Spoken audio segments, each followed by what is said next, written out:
welcome to the UrbanTalk podcast, where we talk all things urban, demystify development, and break down the barriers between the development sector and local communities. I'm your host, Belinda Barnett, and today I'll be exploring demographic trends and how they influence the planning and development of Australian cities and neighbourhoods.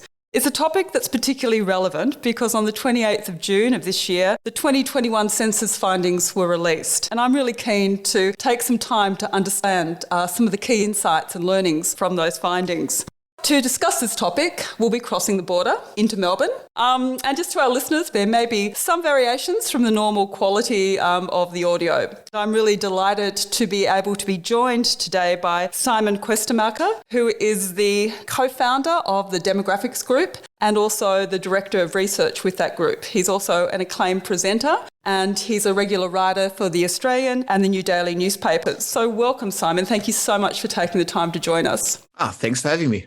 Simon, you're often described as a rising star in the world of demography, but I have to say, after hearing you present, I feel you have well and truly risen and you're shining very, very bright. So it is really, really great for you to be able to take the time to join us today. To start, I was hoping that you could, give our listeners a bit of an introduction into what a demographer does and how the Demographics Group uses data to help shape policy, which in turn, informs the decision-making around Australian cities and neighbourhoods. Absolutely. So in very general terms, you can describe a demographer in two ways. The one way is the more classical academic way. These are the demographers that actually create population projections, that actually measure how many people live and where they live, and they make forecasts about birth rates and thereabouts. So that is the more academic, technical side of demographics. And then there is what we could call a business demographer. These are people like me that use demographic data and analyze demographic data in order to make sense of this big mess of numbers for governments and for businesses so that they can better understand their populations and their target audiences. So that's what we do, and how this falls into policy making is that we quite often work with local governments of all levels of government. Locals are definitely our number one customer.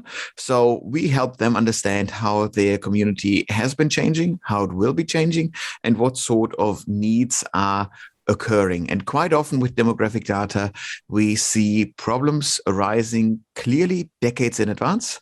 And quite often it's frustrating in my job to see that certain things are not being tackled. So there's the personal frustration. And of course, I would like to speak more directly with state and federal governments, because some major issues around population, about housing, about the aging of the population, I'm quite shocked that we aren't tackling in a more direct way right now. Yeah, I'm really shocked to hear you say that too, because there is definitely a planning hierarchy that exists with policy making. And I'm quite surprised that when you say that a major part of your work is coming from local government, and don't get me wrong, that's great. But given that local government policy is usually falling in a response to state government policy, yeah, it is quite a shock that you aren't getting that breakthrough at that state level. Yeah, but also here's the statistician talking. There is one federal government, there is 8 state governments, and there's 555 local governments. So it's quite statistically likely that you end up in a local government for your work. And that said, in Australia, local governments are more powerful than they would be elsewhere around the world. So quite a bit in the planning stages actually do rise and fall with the ins and outs of local government policies. So it is a surprisingly powerful corner of the political spectrum, which quite often flies under the radar. People can definitely name their prime minister. Now, after COVID and after all those press conferences, I'm pretty sure everyone can name their state premier, which wasn't the case beforehand.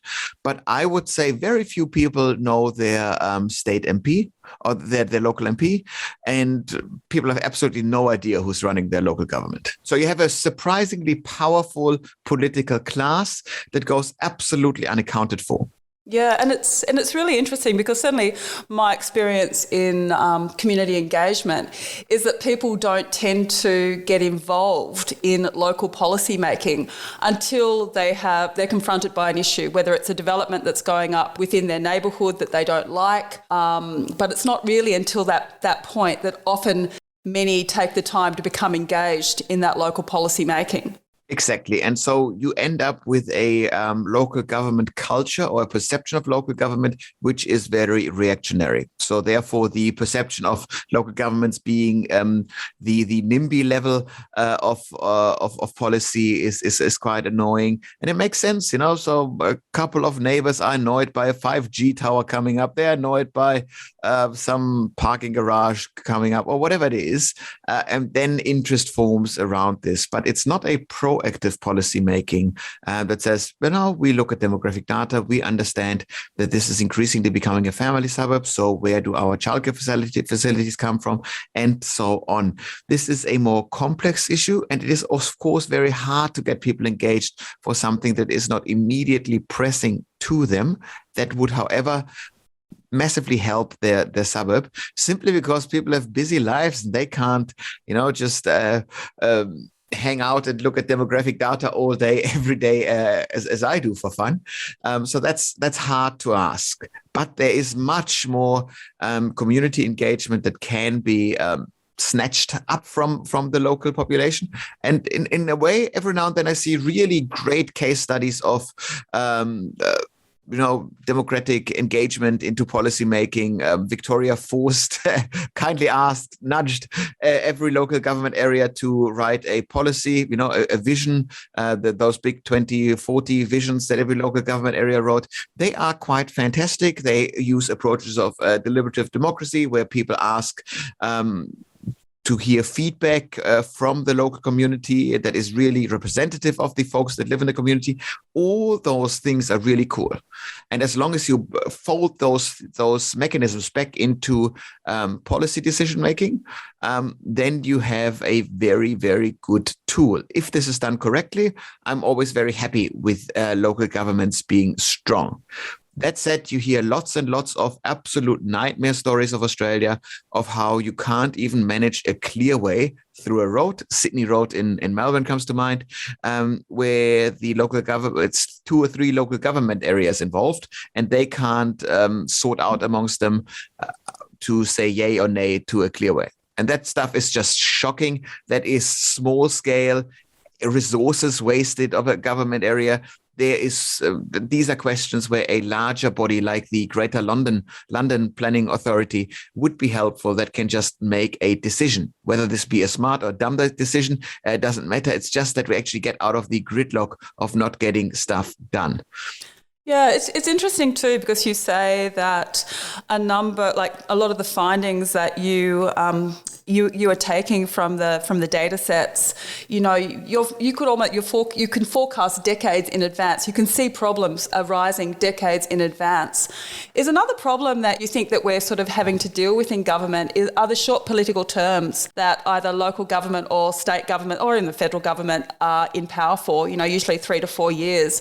And hence it's really hard to get the traction. Once a policy is made, it's you don't always have that certainty that it's going to actually stay in place and get that, I guess, get or experience the longevity that's often needed to experience the outcomes of that policy. Absolutely. And so the first issue that comes to mind is, of course, infrastructure here, and the way that we're doing infrastructure planning, that it's a political issue where one party says yay to a tunnel or whatever it is, and then the next one says nay, and then there's back and forth. In the meantime, consultants like me get a couple of dollars if they consult on the project. That's a waste of money. It's a waste of time. It's pointless. I can see a system working where a body like Infrastructure Australia gets much more power, and where the political class, be the state or federal, they set the size of the bucket of infrastructure dollars that are being handed out. And then Infrastructure Australia, as a really technocratic, independent body, they decide where infrastructure goes. Otherwise, you have big problems that occur that really bother me, where we've seen Melbourne, again, my hometown, saw lots and lots of development over the last 2 decades in the West. We didn't build infrastructure at the same rate. That created traffic bottlenecks, really unhappy people. And now the infrastructure that we built after the fact essentially is much more expensive than it need be. So that's a nightmare. So surely enough, we learned out of those mistakes because we now have big fat growth corridors in the north and in the east. Surely we now start with infrastructure to make it cheaper, to make it more efficient, to build a better Melbourne. And the answer is we won't. We can't even do this. It's systemically impossible because the party in power, in this case a Labour government, they would be absolutely killed at the polls, at the booths, if they built infrastructure to a future currently non-existent population, instead of building population to the desperately, the seekers, the infrastructure seekers in the West who've been forgotten for two decades. That's a nightmare. So you have to build it there. So you will forever play catch up. And it's not for me to say whether there should be infrastructure in the West or there shouldn't, but an independent body could actually say where money would be better used and where people would be better serviced. And we're not doing this. We are at the whims of what is more politically digestible. And that's annoying. I'd like to maybe switch tacks a little bit and most probably go to a topic which is the last presentation that I heard you give, which was down in Hobart at the Property Congress, where UrbanTalk, we were a major sponsor of that Congress, and we were lucky enough to sponsor your presentation. Now, you are renowned for quirky presentations, which is really great. I think you bring numbers and data sets to life, and you certainly did that at Congress. When you spoke about, I guess, settlement patterns, with your lovely analogy using breakfast and eggs.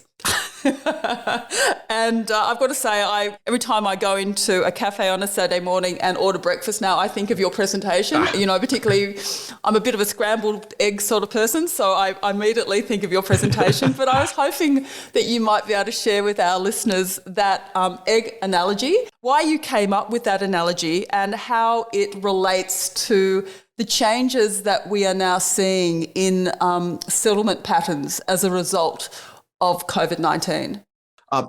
Absolutely. So what I pointed to was that before COVID, our capital cities, really is the case for every capital city, very much looked like a fried egg, where all the big, fat, juicy, delicious jobs are clustered in the egg yolk, and the population is distributed in the egg white across the yolk.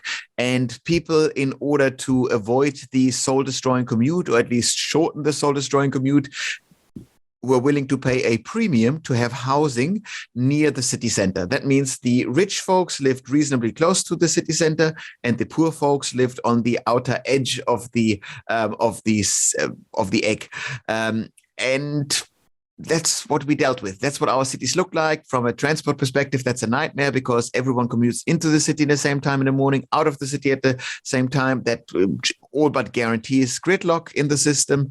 And the poorer you are, the longer you have to do a soul-destroying commute. So everyone is unhappy, particularly the poorer people are unhappy. That, of course, was driven because of the location of the jobs, because the jobs dictated where people had to work, and then this led to where people chose to live. All of a sudden, we had the pandemic, and the pandemic allowed us to take over 50% of the jobs in a city that was in full lockdown, like Melbourne, from the office towers into spare bedrooms, onto kitchen benches. And it really was like taking a spatula to the fried egg and creating a scrambled egg city where the jobs are not clustered in the city center anymore, but they are much more evenly distributed across the frying pan, if you will. And what does that do to us? Well, all of a sudden, you don't need to commute. That's somewhat interesting. There will still be, in the long run, a CBD. So it's not the time to board up the office towers in the CBD and just sell all your stock that you have into those dwellings. Don't do it. In the long run, the CBD will be okay. But we will transition from 5% of the population working from home before COVID to somewhere like 15, 16, 18% of the population working from home on any given day. That means fewer cars on the road, fewer people in trams on any given day. That means more daytime population in suburbia. It touches many impacts. You don't buy your cafe at the hipster cafe in the inner city. You buy it in your suburban cafe.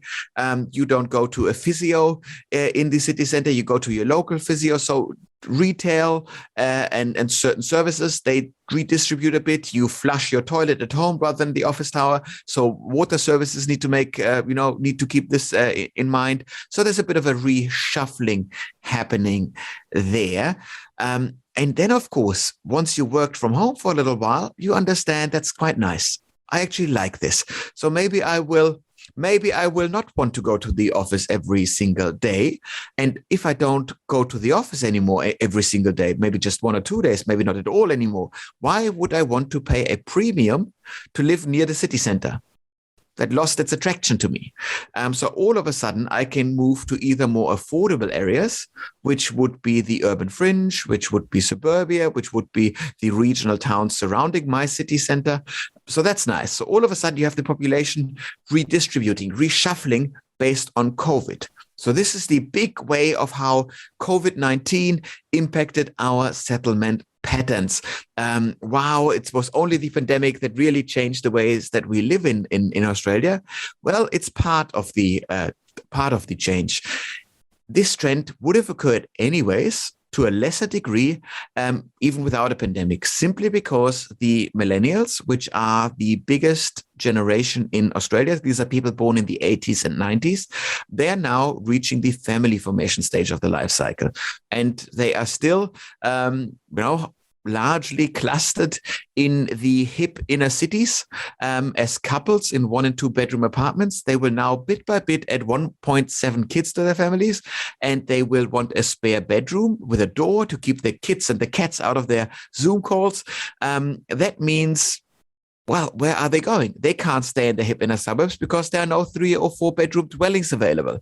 They can't go to the middle suburbs because that's where the baby boomers live as empty nesters in 3 to 4, even 5 bedroom homes, and they're not downsizing. The downsizing of the baby boomers is a game for the 2030s, when the baby boomers become old and frail enough to actually see the family home as a physical hazard, as a nuisance. At the moment, they don't bother. Australians only downsize when they have to. Lots and lots of Australians will tell you stuff like, I want to be carried out of my family home. So that means the downsizing really in the 2030s, there'll be a crazy decade on the property market, the 2030s, because you have the big fat baby boomer generation selling homes at scale, either because they want to downsize or because they're being carried out of those homes. And then there is a big market movements happening. So buckle up for the 2030s. In the 2020s, the millennials that want housing, that need housing, they have to skip the middle suburbs largely. They have to go to the urban fringe, to the greenfield development sites where new housing is being developed, or they might as well skip the urban fringe and go to regional Australia. Oh, yeah, that was a lot to get out. So in the work that you're doing with local government, how are you seeing like local government sort of now looking to respond to this with changes, I guess at their level in housing policy? Are they being, particularly with regional centres, are they being more open to looking at creating more housing within regional centres, even maybe looking at introducing density into some of the regional centres, or are they being very sort of anti-development? I would say they do. When I speak to local government, they see this as their number one crisis. Because even if you add just a few hundred more people than expected to a regional housing market, the market goes through the roof. Those markets got used to a certain relatively low level of development over time. And you go above this and immediately rents go up. That is not a problem. House prices go up too, but so the regional population whose house is worth a bit more, well, nice, for them, but it doesn't really change their lives. The low-income renters in a regional town, they're being priced out immediately. So that's a nightmare. The low-income local population that still lives with mom and dad that might want to go and live in the region, their equation all of a sudden doesn't really work anymore. Where should they live? Okay, so for a little while, you just stay at home a bit longer, but sooner or later, you hit a problem. And so any kind of housing problem is best being solved by adding more housing supply.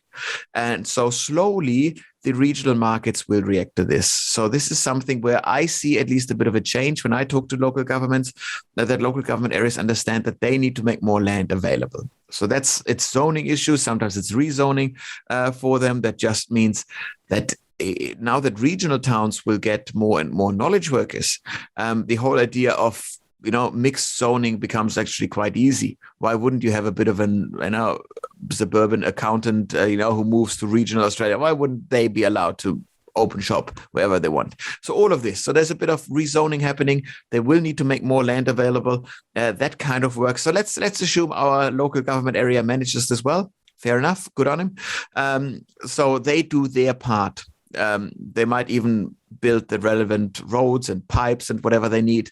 But then all of a sudden you have the local developers entering the picture.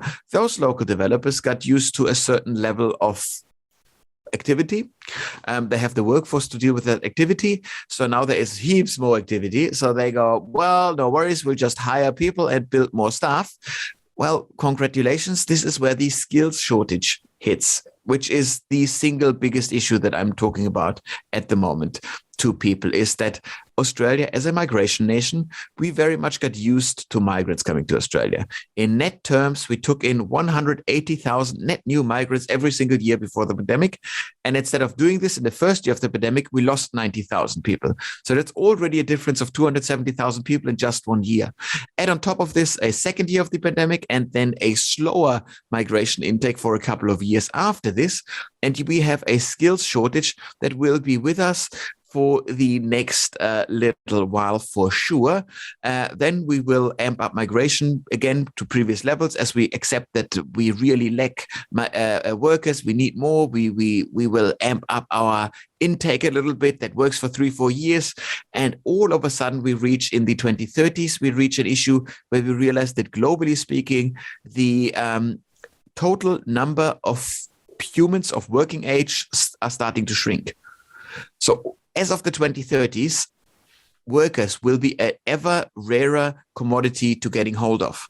That means that I think it's quite likely to make a claim like the 2020s, maybe the 2030s, probably the 2020s will be the last decade where we can get migrants for free. After this, every migrant will get a $50,000 tax credit or something like this to come to Australia. Simply because we are running out of workers soon in the world. So overpopulation is definitely not an issue. Now let's bring this back to our local government area where all of a sudden our little worker, our little developer doesn't have the workers to build the housing. Well, so what do? Well, can you rise? Can you offer higher wages? Not all that much, a tiny bit maybe. But especially if you start with low-skilled work, why would low-skilled workers relocate to your neck of the woods if prices are rising there? So that's a problem. And multiply this problem times 555 local government areas, and you see where people are scrambling for workers. So all of a sudden, we need to accept things like automation is our friend. Automation, AI, robotics are great. There's no way in hell that in the next 5 years, in 5 years' time, you will go into a big sporting stadium and a human is checking your ticket. That is a laughable idea. The idea that in a big sporting stadium, a human will pour your beer is laughable. So all of these things will get automated. That said, certain industries don't have that that luxury to do this. So therefore, I am probably betting on the development industry, on the housing industry, finally to be disrupted. This is a sector that has not been disrupted for decades, really ever. sure, there is realestate.com.au and it looks kind of funky and small innovation here and there. I don't want to take anything away from people that work in the field, but overall, the sector functions the same way that it always has. And I don't think you can do this in a time of rising costs for absolutely everything, in an environment of shrinking workforces. The development of property, residential, commercial, needs to become heaps more efficient, period. So hopefully we'll see it'll open up more innovation. Is there anything that you've seen happening overseas in the sectors, the construction sectors overseas, that you see being introduced or Australia following in the footsteps of? So I'm slowly seeing the trend towards people taking the free fabricated homes issue more seriously. And it makes perfect sense to me. You have all the workers on site. We waste endless productivity from workers, meaning construction workers, traveling from A to B. Then you are missing a plumber and then the project is on hold. The inefficiencies in the system, particularly when we're short-staffed, are ridiculous. So I think if you have a prefab home, and this is not just cookie cutter, the same thing, but really have the elements, have fully functioning walls that come, that are being built to your needs in a factory, and then boom, boom, boom, you build a house in a week. I was interested. I can't remember what I was looking at. I think it was something on the internet, but 3D printers building houses. I'm not an expert in the field, but a 3D printing, I don't see the benefit from. Is that faster? Is this a way of really providing energy efficient houses? This is becoming reasonably expensive. So idea is, how do we provide housing fast and at scale, and printing? And also remember the way that we do development in Australia. A 3D printer, it's hard probably to squeeze on a 200 square meter lot, which is where most of the development would need to take place, because we're still doing lots and lots of densification by just bulldozing a quarter-acre block and building townhouses, which has many, many issues in their own right. So there is lots more to unpack. Yeah, no, there is. And I think regulation is another thing that's going to get to that prefabrication, to be able to deal with, planning regulation. I mean, there's so much regulation at the moment.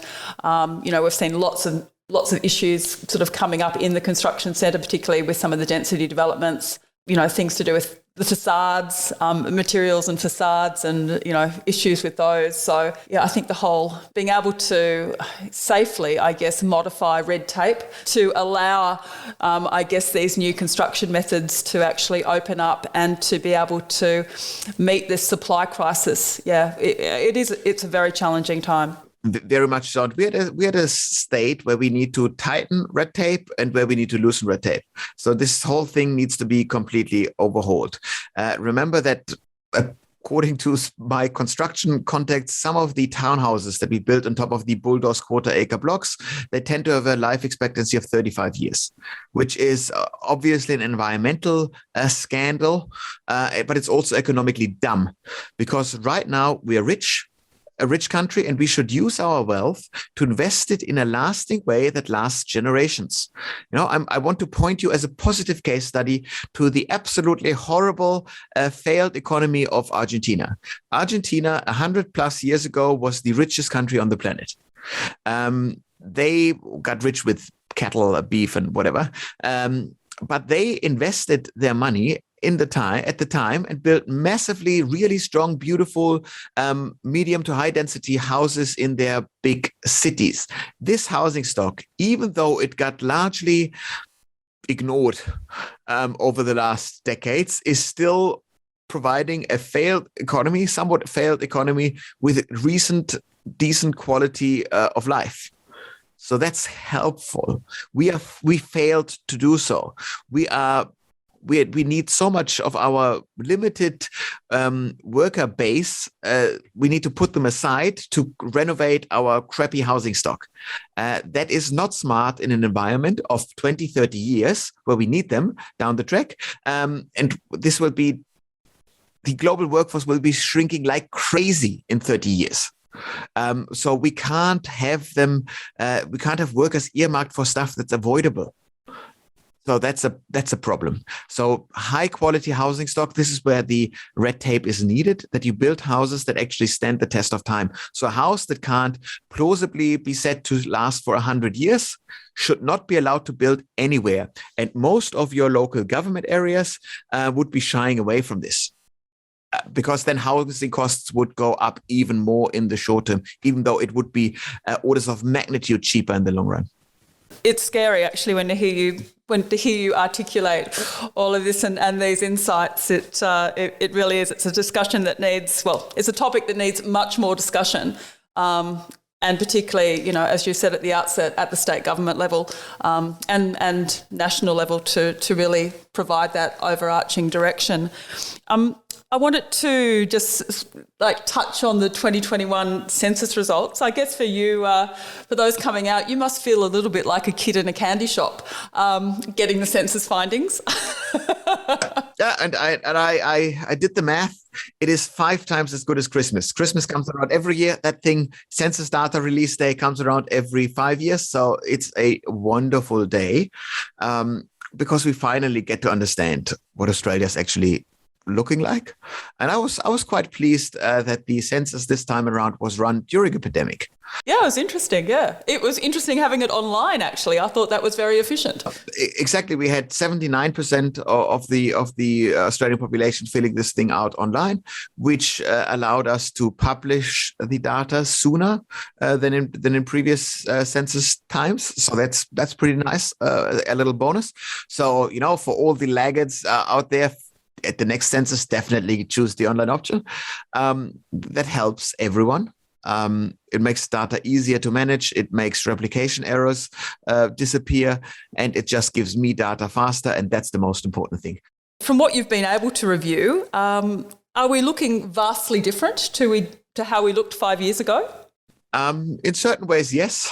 And let me start with the most positive observation that I could immediately find by looking at the data is that we increased the Indigenous population by 25% between the last 2 censuses. And that wasn't driven by birth rates. You don't create, 150,000 people or whatever it was by having high births. What this meant is that more people were willing to self-identify as Indigenous than before. In my reading, this says that more people felt safe enough, felt proud enough to declare their own heritage on a somewhat publicly available forum. And that's wonderful. That's great news. There is still plenty of stuff to be done to close the gap. Sure. Fair enough. But we're moving into the right direction because that gap is closing. Even if you look at the Indigenous data and you look at incomes, there's still a ridiculous income gap, but it's narrowing. So lots and lots of things are moving in the right direction. I can say this because I'm not personally involved. Social change for the people involved always feels slow. If you zoom out, though, and look at data, it now actually takes up pace, which is very, very positive, even though people on the ground might not share that opinion. And what are some other insights? I'm certainly from some of the headlines that have come out. There was sort of, one that stood out that the millennials and baby boomers were now sort of, head on head. I'm not quite sure, how do you see that translating? I know you spoke a little bit about that in terms of home ownership and housing needs. I think the millennial stint that the ABS pulled there at the set, it was so. It's the first time that I've been unhappy with the ABS, to be quite frank, because the way that we use generational data is a bit vague. When does a generation start? When does it begin? So that's up in the air. And there are 2 plausible ways of doing this. One is the social way of doing this. This is where people say, okay, it always starts with the baby boomers after the end of the Second World War. And they say, well, when do they end? And you try to find some sort of socially significant marker where generation ended.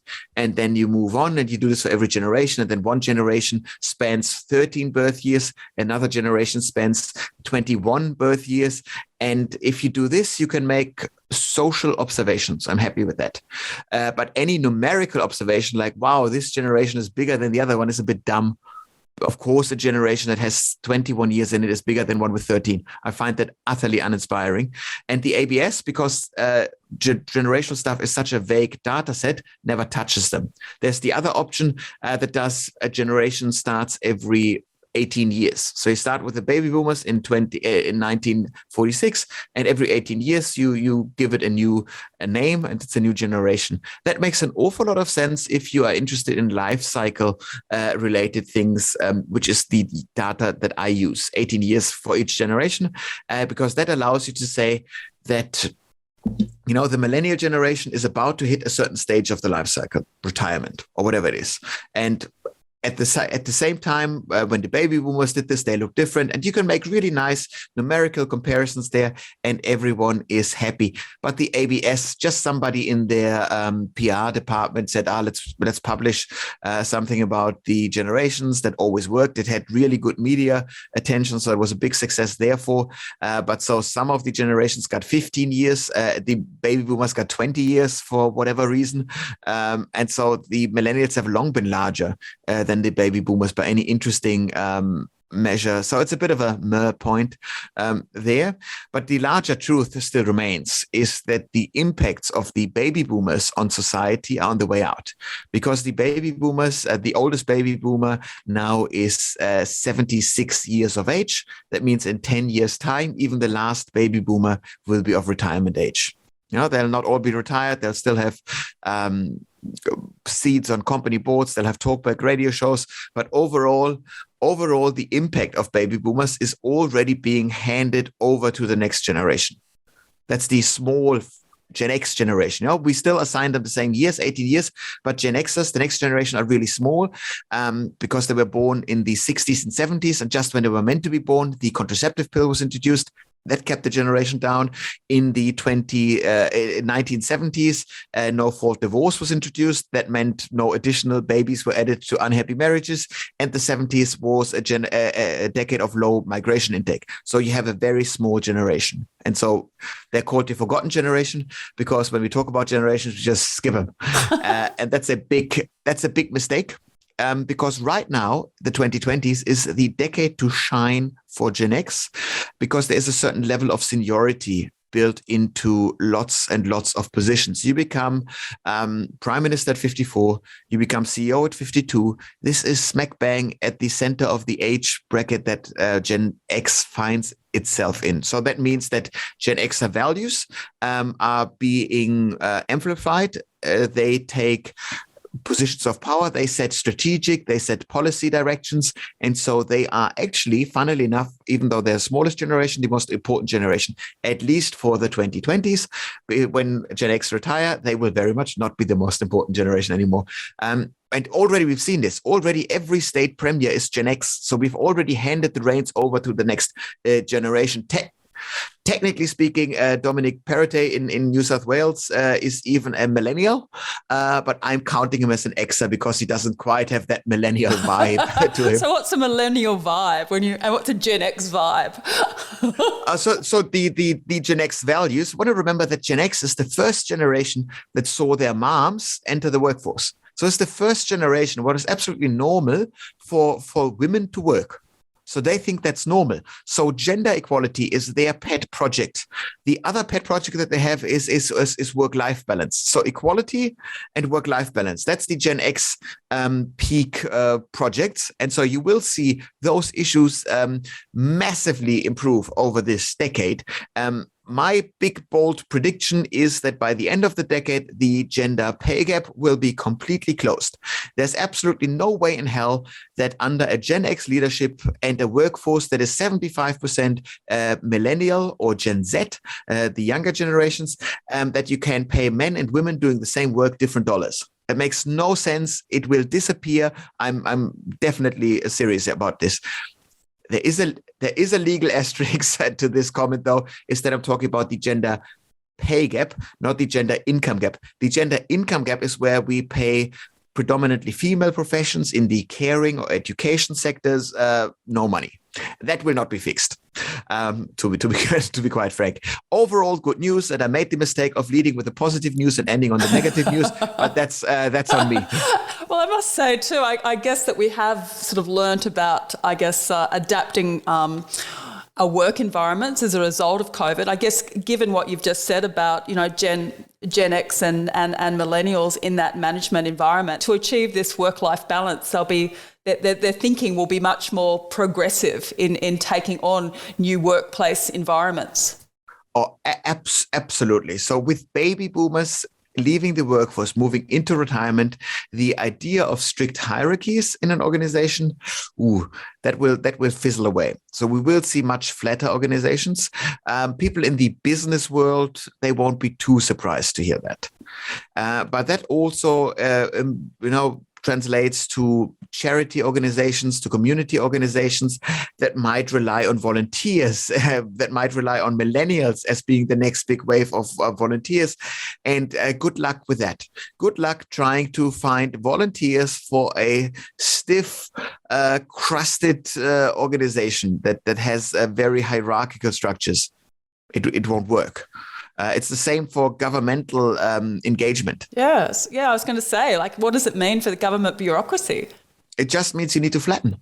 It just means you need to have flatter, more agile structures in place where you can get quick input from the community in a very, very simple way that always operates on their terms, not on your terms. The idea that a government gets away with something like we offer you opening hours of 9 to 5, that's an insult. A government area should be chased out of town if you offer this.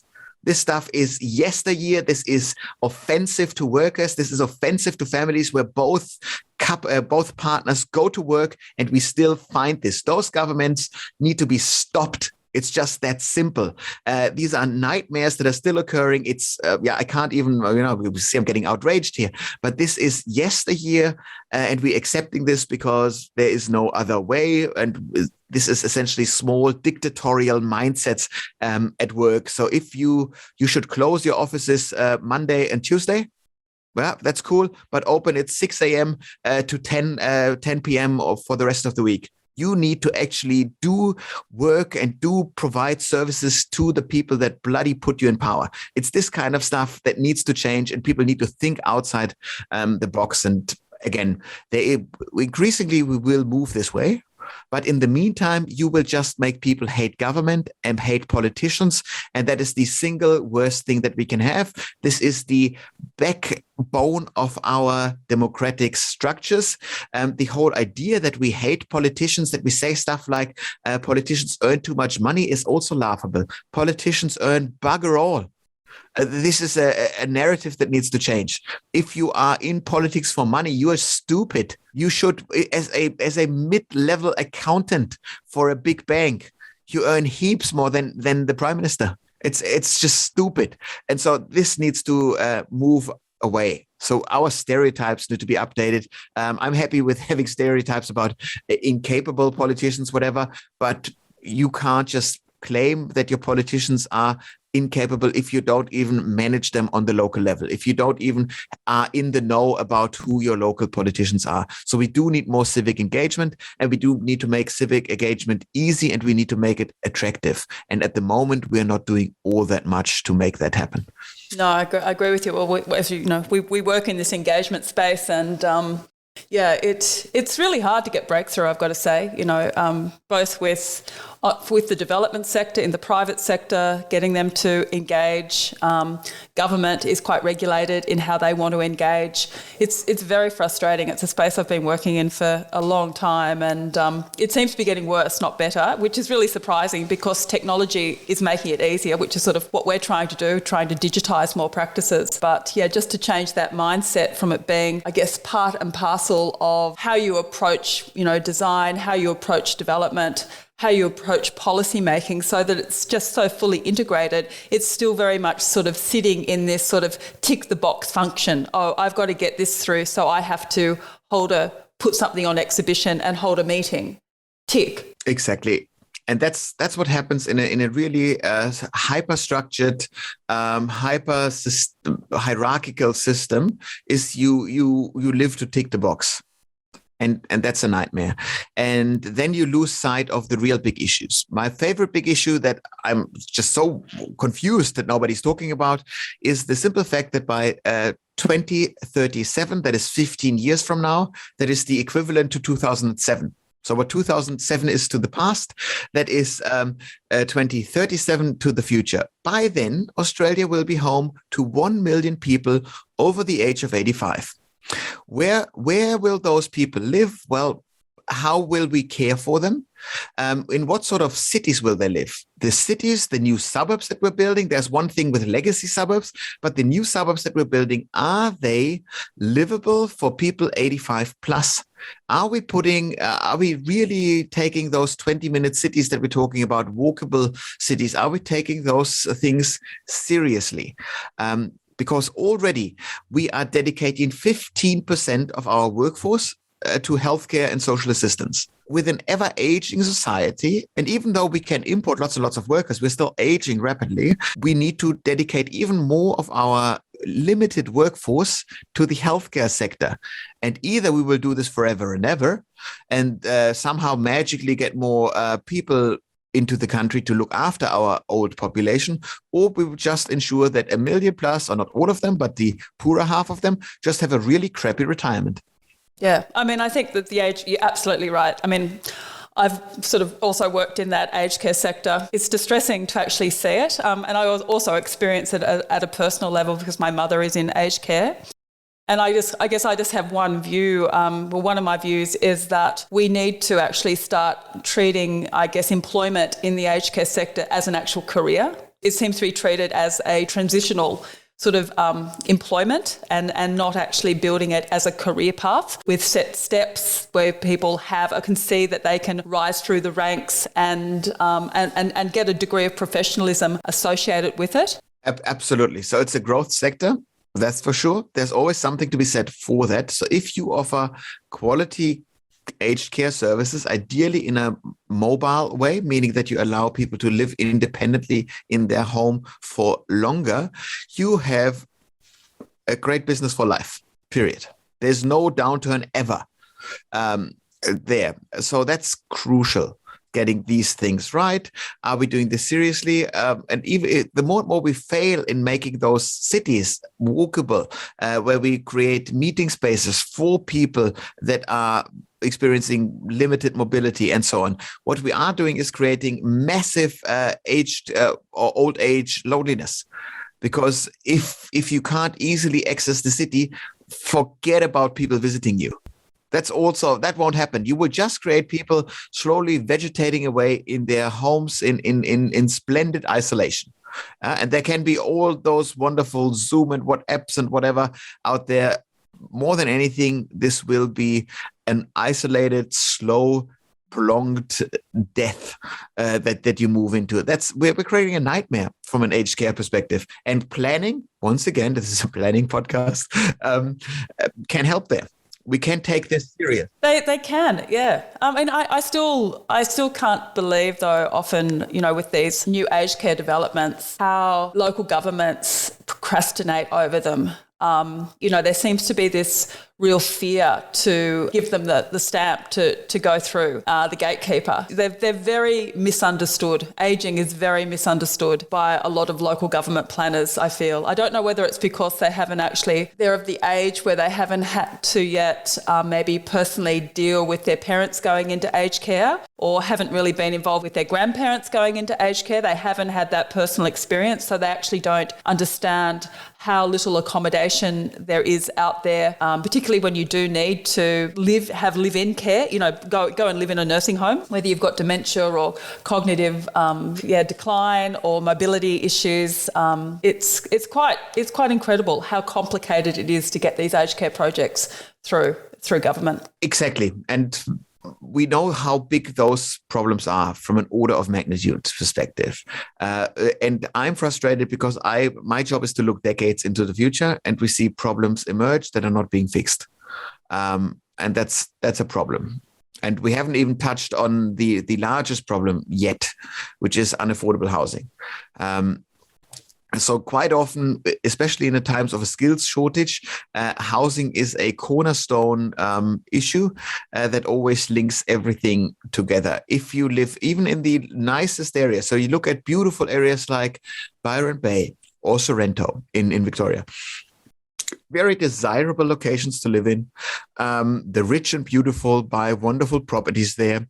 And now they have a massive skills shortage. That means that the rich and beautiful can't have their houses cleaned. They don't have enough workers to buy cool soy lattes whenever they want. That's a problem. So all of a sudden, those areas need to realize how important key worker housing is. Public housing, key worker housing, both are needed. So that becomes a main need. And then a local government area in Byron needs to actually become really, really concerned about housing. Where do you put housing? Am I putting medium density housing somewhere? Ooh, that's difficult. Ooh, I don't like that. Yeah, they don't want it. Exactly. So they don't want it. And there is something to be said for not wanting this, because essentially those really beautiful areas are creating a bit of a Disneyland feel to them, where you have a almost artificially beautiful environment. I don't want Byron Bay to look like the Gold Coast with skyscrapers left, right, and center. But you do need to think about medium density housing somewhere in order to, at the very least, provide the workers that the local population actually needs. We do see this, that if you say, well, local government isn't doing it, well, local government can only make land available. Then you need a developer to build housing there. Fair enough, they can do this, but who is building housing in the low end of the spectrum? Who would possibly do it? You'd be dumb as a developer, as a private developer, to build this housing, because that's the low margin end of the market. The costs are going up. It's hard enough to make a profit as is. So obviously, you're going to service the top end of the market. There is no way that we are making housing more affordable for, let's call it, the lower third of the Australian population without a public-owned, state-owned public housing developer entering the picture. We won't be solving the housing crisis. It will get worse. And that's a problem. And we're not fixing it because both major parties made it abundantly clear that they have no interest whatsoever to do anything to drive house prices down whatsoever. So that's problematic. And I don't see how we create enough supply on the low end of the market in the next decade. Do you think there's a role there for local government? I think there is you could say yes, but that means that the local government would have enough money available to act as a developer. I, more than anything, look to the private initiatives of doing this. Is that we've been seeing, there's a beautiful story of the Continental Hotel in Sorrento, big fat hotel. It's gorgeous, a wonderful place. Definitely go visit if you're ever in Sorrento. What a place. They advertised 80 jobs, apparently, got 8 applications. So there's no workers because there's no housing. And why would a low-income worker move to an utterly unaffordable area to do a low-income job? Makes no sense whatsoever. So in Sorrento, they did just happen to have an unused, rundown aged care home lying around. So the hotel purchased it as to provide accommodation for the workers. I heard similar stories of Byron Bay. So these are the lengths that private employers go to in order to have a housing for their staff. So in a sense, this terrible housing market that we have essentially reignites the age of the patriarchic titans of industry that create worker towns. For their minions. We are seeing the comeback, because if you run a large enough organization and you want low-income workers, you need to provide housing, because the market won't. So there's that end of the equation, which again is fine for, if you are one of the big dogs in town. But what do you do if you are a reasonably small local government area and everyone, the small Airbnb person, the small supermarket, everyone has the same issue that they can't find workers? I think we will see, hopefully, the emergence of more and more all of region, all of community approaches where everyone bands together and say, okay, guys, we really need this housing. How can we finance this? How can we build and finance this? This means we need new avenues of finance. We need new kind of people who develop this. Can the local developer that's used to building a couple of 3-bedroom homes, can they be pulling off a 4-story medium density dwelling somewhere? Maybe even, I'm not sure it would be in the level, but even I guess the concept of going back to like duplexes or like more dual occupancies where people then can get a second income if they're putting a second dwelling on their lot, reasonably priced, they get the ability to have that second dwelling if there's that upside for the region. Exactly. And logic dictates that all of those planning regulations will be loose very, very soon, because towns will get increasingly desperate and people will get increasingly angry about this. And we long wished for the decentralization of population. This was written into policy for decades. It never eventuated. The concentration of population always got worse, or got more concentrated, not worse, more concentrated, rather than more decentralized. And now all of a sudden we have the perfect storm together that we can actually decentralize population and nothing is happening. And people want to decentralise, people want to move, which, when the Whitlam era did it and they had the Bathurst, orange sort of growth area and Albury-Wodonga, it wasn't so, there was more incentive that had to be put on the table to get people to decentralise, to get government agencies had to physically get up and go to those places. Now people are going there, they want to be there. Exactly. And that said, I do understand, because I'm already hearing in the back of my mind, the criticism of the argument is that all of these things are getting increasingly harder to pull off these developments. The building costs are going through the roof, and there are absolutely no forecasts that I think are plausible that suggest that prices are going to go down. So you will not forever, but at least in the foreseeable future, operate with elevated costs for anything that comes from overseas. And anything that is reasonably complex that we put into our buildings, into our businesses in Australia is from overseas. We are a business that, as a country, we're a business that sells stuff that we dig out of the ground or that we grow on top of the ground. And we make really good money with it because, globally speaking, the stuff that we sell, food or metals or iron ore, whatever it is, will go up in price because they will increasingly be in short supply. So that's good for us. So our business model works there, but this is the end of cheap everything, where we can just buy cheap electronics, cheap blah, blah, blah from overseas because supply chains are constrained. Supply chains are getting more interrupted. The sheer volume of global trade goes down. That means the shipping costs per container unit go through the roof and won't go down. So you need to rethink what you do. And from a sustainability perspective, I'd say it's probably not too tragic because it means that we need to really double down on quality. So what you're not supposed to do is to tighten the belt and kind of hope that things will blow over, because they will not, ever.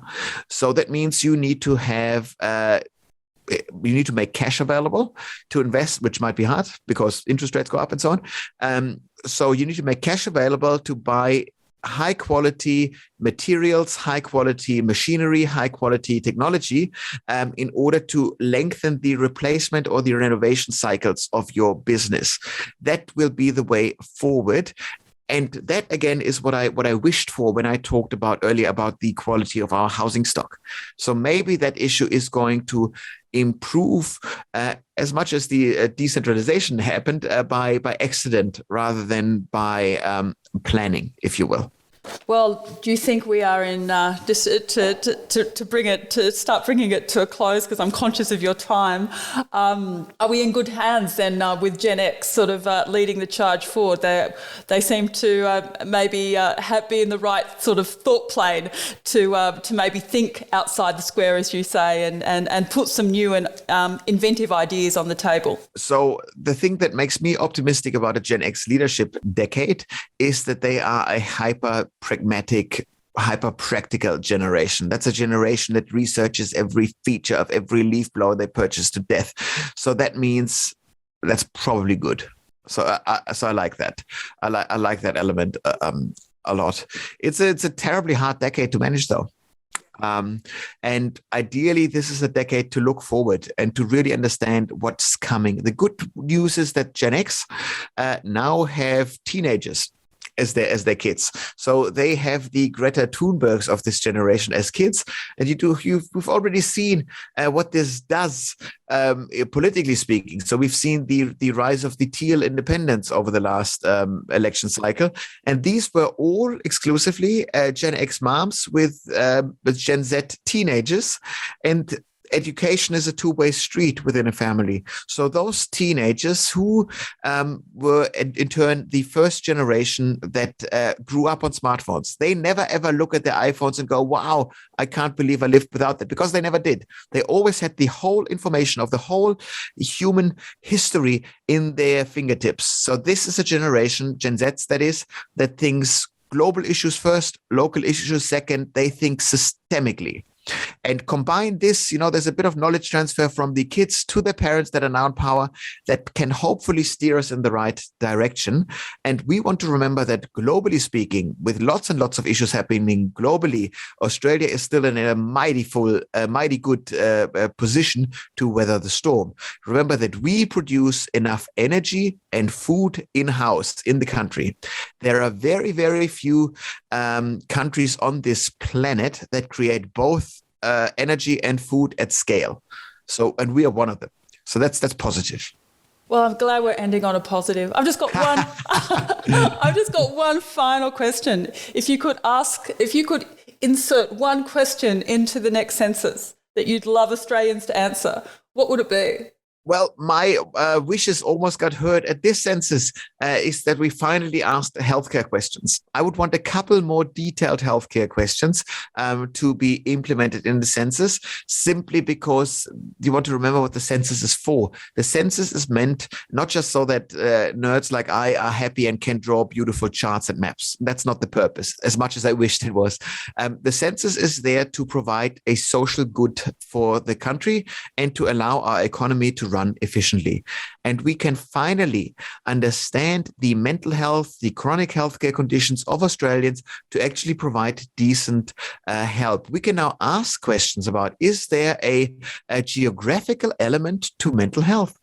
Does sunshine make you more happy? I don't know, but soon enough, when the full data set is released, we can answer these questions. We understand how much socioeconomic drivers impact mental health. That is huge. Thank you so much, Simon. I can't tell you how much I've appreciated and enjoyed our discussion today. And I know that our listeners will take so much away from the conversation that we've been able to have. I really appreciate it. Thanks for having me. It's been a pleasure and great fun. So if we've got any listeners that would like to get in touch with you, Simon, how do they contact you? Well, the best and easiest way is always LinkedIn. That's easy. Just Google this annoying, complicated, long last name and you'll find me. Or our website is tdgp.com.au. That's short for the demographics crew. Turns out you can't find a website with 3 letters. Well, anybody looking for a very engaging and topical speaker, I can thoroughly recommend Simon. He is a joy to listen to, as you would have gleaned from our podcast today. So best wishes, and I look forward to our next discussion, Simon. Take care. Fantastic. Thank you. If you have a topic that you'd like us to address, please send it through via the UrbanTalk website or email me directly at belinda@urbantalk.com.au. For updates on Urban Talk, you can follow us on Facebook, Instagram and LinkedIn. My name is Belinda Barnett, and thank you for listening to the Urban Talk podcast.